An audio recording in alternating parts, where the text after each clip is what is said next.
কিয়ামতের দিন হিসাব নিকাশের পর দুইটি দল তৈরি করা হবে, একটি জান্নাতি আর একটি হবে জাহান্নামী।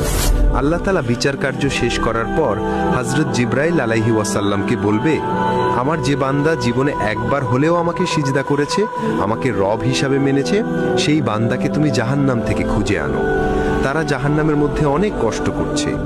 তখন জিবরাইল আলাইহিস সালাম জাহান্নামে গিয়েই তাদেরকে খুঁজে পাবেন, কারণ প্রিয় নবীর উম্মত যারা একবার হলেও আল্লাহকে সিজদা করেছে, তাদের কপাল নূরের মতো জ্বলজ্বল করবে।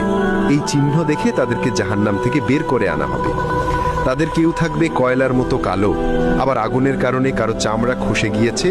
এরপর তাদেরকে জান্নাতি পানি দিয়ে গোসল করানো হবে, ফলে তাদের দেহ জান্নাতীদের মতো হবে। তখন তারা বলবে, আল্লাহ কতই না মহান, কতই না দয়াময় আমার প্রভু, সুবহান আল্লাহ।